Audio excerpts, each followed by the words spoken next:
Yo, Still Mills, what's the deal, man? Yo, we back. It's Tuesday. We a week out from the fight.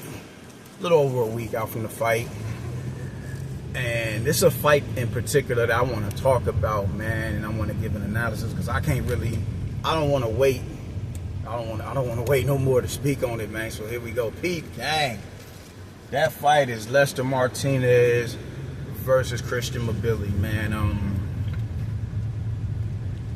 Like I said in another video, man, this fight has the potential to be the fight of the night. Because while Lester Martinez is the style, while he has the style to set traps and really walk you into shit and fight off of the back foot, he's a boxer puncher, so he can stand there and trade with you. And even when he goes on the retreat, he's not so far out of the field of combat that the fight becomes a snooze fest. This fight has the potential to be the fight of the night. And when you look at they both have a common opponent, and that common opponent was Carlos Gongora. And I thought Carlos Gongora was going to be a little bit better than what he turned out to be, but he was still good enough to where he could give them, and I think a few other up and comers, good work. I think he's officially at gatekeeper status. Like, he's right at that level where you need to be able to get through him to show that you're even on a domestic level, or not, I won't say domestic, but contender level. You know what I'm saying? So I think he's still there, but I thought he would be a lot better than what he turned out to be. But nonetheless, that's their common opponent. And while Lester Martinez was able to handle him a whole hell of a lot better than Christian Mibili did, Christian Mibili also got the fresher version of Carlos Gongora. We can't be dismissive of that, man. Like, I don't put too much stock into the Derevianchenko fight when it comes to Christian Mibili. I don't put too much stock into it. Even, just, all right, yeah, you in there, you did what you were supposed to do. Or, no, I'll even do it like this. I won't compare Jaime Munguia's version of Christian Mibili, not Christian Mibili, but Derevianchenko. I won't compare his version of Derevianchenko to Jermall Charlo's, because Jermall Charlo got the better version of Sergey Derevianchenko. And I won't compare Jermall Charlo's version of Sergey Derevianchenko to that of Danny Jacobs, or even a Golovkin, because he was out for a year in between those two fights with Golovkin and Charlo. So I won't compare those two. You dig? But nonetheless, because Sergey Derevianchenko gave a good account of himself in there against Wavon. He gave a good account. I think he went there and he stopped the dude. But he had just got to a point where he just, veteran tactics. He knew how to survive. And that's what got him into the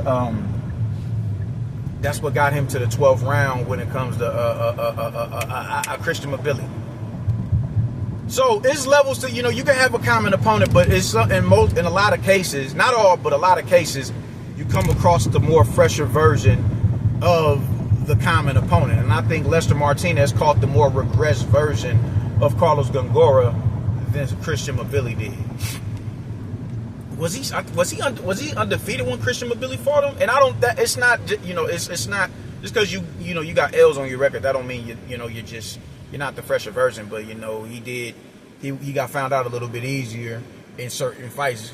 After that Christian Mibili fight. So despite all that, their common opponent, their style clashes, is what makes it such a fun and entertaining fight. And a fight that you like, yo, I can't wait for this shit to go down. This shit gonna be lit. So when you look at a dude like Lester Martinez, he's hoping Bud out for sparring when it comes to Canelo. He's boxer puncher, take half steps back. He doesn't tap dance though. And when you look at a dude like Christian Mibili, he's only, if we're being real, he's one-dimensional. He's one-dimensional, but that doesn't have to be, a bad thing in that one dimension. Because even within that, you could be multifaceted. You could be multi-dimensional. You could be multi-dimensional in that one dimension.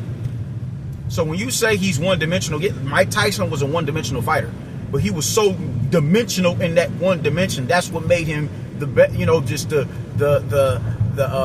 icon that he would eventually grow to be. You don't need to have an array of different styles when you go into a fight. You take what suits you, and you find a way that you can take this one avenue and turn it into a motherfucking, you make gangways and alleyways down this one-way street.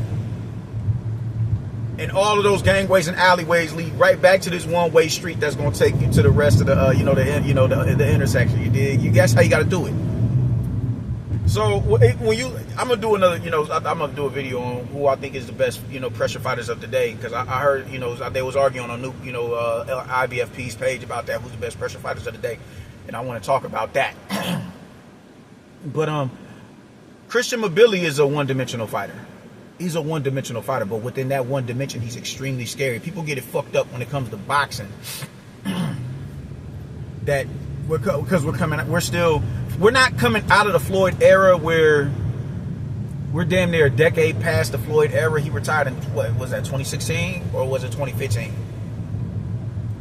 Can't remember. But we're pretty much out of we're out of the Floyd era, but his residue on the sport is still ever so prevalent in the now, to where you think if you're a pressure fighter, that screams being a lackluster and non-multifaceted fighter. So if you're a pressure come forward fighter, you playing yourself, because it ain't too many dimensions that you can play with in this, in this game, and that shit pisses me off. Being one dimensional is a multifaceted thing, and when you look at Christian Mibili, he has the ability to be multi-dimensional within that one dimension. He honestly does.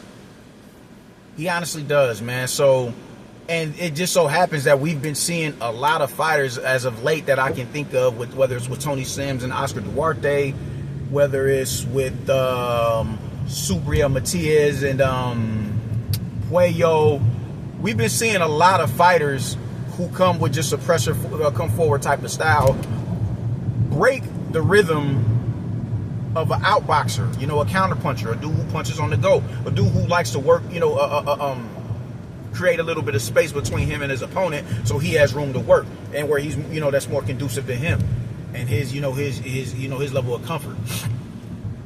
We've been seeing a lot of that lately, and Christian Mibili is a dude who can, who really has the potential to continue to further push the envelope, making a claim for all pressure fighters. Making a stance for, being a dude, man, listen, just because you fight off the back foot, that don't mean shit when it comes to this nigga right here. And when I look at Christian Mibili, I'm looking at a dude who has the potential to be a champion in that division. I think both of them do, because they're both still young. You dig? The creator, God willing, these cats is going to be around for some years, at least another 10. So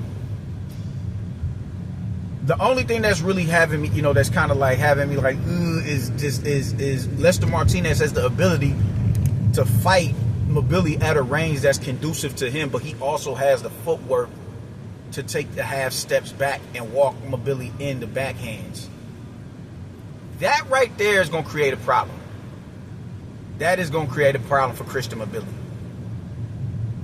It's going to create a problem for Christian Mibili, man. But the thing is with Christian Mibili, god damn it. When you look at, when you watch Mibili fight, his gas tank, his second wind, I don't know how he does it. It, was kind of baffling to me, where it's like he'll just completely, super pause when I say this, but, blow his load, just letting shots go, heavy shots, and, combination punches. He'll just let all that shit go, and he'll be gassed for like 45 seconds in a round. And in that small 45 seconds where he's catching his breath, he catches his breath. In that small 45 seconds where he's catching his breath, it leaves him vulnerable to attack. It leaves him vulnerable to attack because he's not the best defensively, and even with his counterpunching, he's not the best counterpuncher. He can counterpunch. Instinctively, all of these niggas can counterpunch. But Lester Martinez is a cleaner and more calculated counterpuncher. And in that small 45 seconds where Mibili is recalibrating himself, it leaves him vulnerable to attack, to get pounced on. So I'm just, that has me like, ooh, this shit is going to be a head scratcher right here. It's real hard to make a pick. But I'm going with Christian Mibili. I don't know if I'm getting sick or what. But I'm going with Christian Mibili, man. And I just feel like Christian Mibili, you know, he's just been in there with the better fighters. He's been in there with the better fighters. You know, Sulecki, who's been in there with a multitude of fighters. They have the common opponent in Carlos Gongora, Rohan Murphy, or Murdoch. I said Murphy. Rohan Murdoch, Derevianchenko. He's been in there with some real quality operators, man. I think Lester Martinez is just now starting to come into prominence. Not even I think, I know. Because Lester Martinez's name wasn't buzzing like that until he fought Carlos Gongora. But I just think at the high level, at the highest level, Mibili has a little bit more of the, you know, the experience in his favor. Yeah, not even I think, I know. He has the experience, you know, the more of the experience that goes in his favor. Because of who he's been in with. So I'm going for Christian Mibili because I just think pressure burst pipes, and I'm always rooting for the pressure fighter, but I'm rooting for the boxer puncher as well. And Lester Martinez is that, but I just think when you look at someone like a Christian Mibili, you know, he's not going to stop pressing the issue. And yeah, you had success, and the thing is, he can maintain that from rounds 1 to 12. So now it's a big, you know, it's a situation of are you durable enough to take what it is that he's throwing at you? If you can't down him, and he's proven that he has a chin. He's proven that. He proved it with Carlos Gongora. Carlos Gongora rang this bell's wall, and that's another thing, man. Carlos Gongora and Lester Martinez, they have the same style. They have the same base style. They got the same base style. They're both, they look to ambush you. They look to walk you into traps. They like to stay on the outside, not all the way on the outside, but around about mid-range, like where Canelo Alvarez fought, the range that Canelo fought at when he was at 154, or the range that Bud fights at when he fought Madrimov. He fought him at a comfortable range, or the same range. Victor Postol, that's really Bud's sweet spot. You dig? Mid-range, where he can take a step in and he's in the pocket, or a step out and he's way on the outside. That is where Carlos Gongora fights at. That's the range that Lester Martinez fights at. And Carlos Gongora was able to walk that dude into some heavy leather. And he buckled, but he never folded. He didn't fall, he didn't lose his balance and fall, touch earth. He didn't do none of that. He weathered the storm, he protected himself. His defensive and survival instincts kicked in, and he was able to squeak out a victory and hurt Carlos Gongora late in the fight. And so that's another thing that goes in his favor. His ability to carry his power throughout the duration of the fight. So it's just not power, it's just not stamina and, a full gas tank that he's working with from rounds 1 to 12, man. The dude can hurt you at any point in the fight. And what he did to Sulecki was like, God damn. In one round, Mortal Kombat at that nigga head smooth off his shoulders, bro. Toasty, Sprick downed him. He's done.